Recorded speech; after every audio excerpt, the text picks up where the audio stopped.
Assalamualaikum warahmatullahi wabarakatuh. Perkenalkan, saya Heru Anggara. Pada kesempatan kali ini, saya akan mereview salah satu jurnal paling berpengaruh dalam perkembangan Large Language Models. Jurnal ini berjudul Chain of Thought: Prompting Elicits Reasoning in Large Language Models.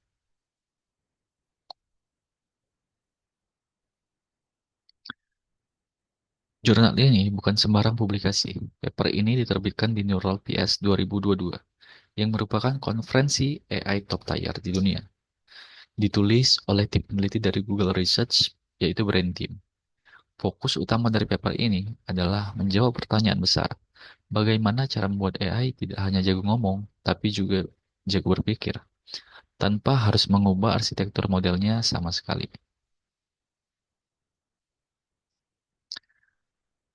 Masalahnya begini teman-teman.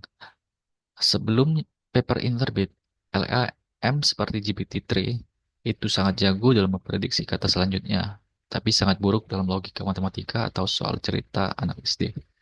Metode lama atau standar prompting memaksa model untuk langsung menebak jawaban. Akibatnya, model sering sering halusinasi atau asal jawab tanpa menghitung, terutama pada data set matematika.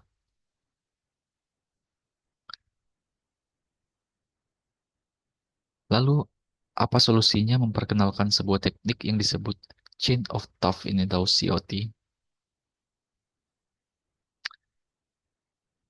Mari kita lihat perbedaannya. Ini adalah inti dari paper ini. Di sebelah kiri, standar prompting. Kita kasih contoh soal dan jawaban langsung. Model gagal karena dia mencoba um, mencoba meniru pola jawaban yang pendek. Akhirnya, salah hitung.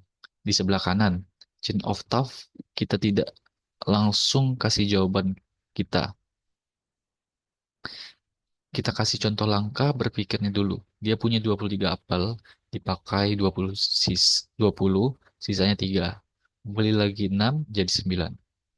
Dengan memancing model berpikir keras atau mengeluarkan langkah perantara, ternyata model bisa menjawab dengan benar.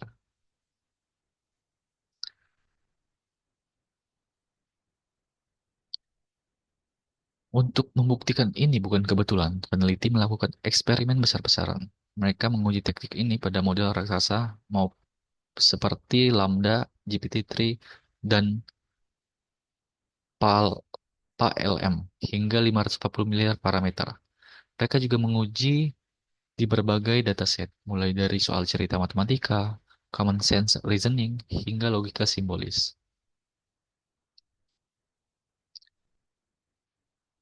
Ah, hasilnya sangat mengejutkan. Temuan pertama adalah emergent property. Perhatikan grafik ini. Garisnya datar di awal, lalu melonjak naik di ujung. Artinya apa? Teknik chain of thought ini tidak berguna pada model kecil. Tapi begitu modelnya mencapai skala besar di atas 100 miliar parameter, kemampuannya muncul tiba-tiba.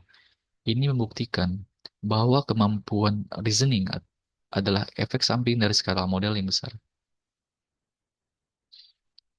Next. Temuan kedua soal performa. Lihat grafik batang ini. Batang pertama adalah standar prompting. Akurasinya cuma 17% pada soal matematika, sangat rendah.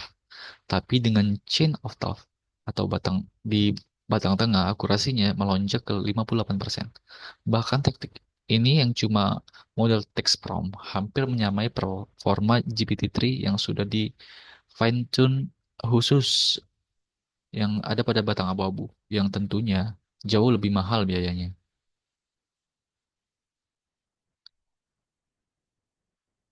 Sebagai mahasiswa informatika, saya coba menganalisis ada tiga kelebihan utama jurnal ini.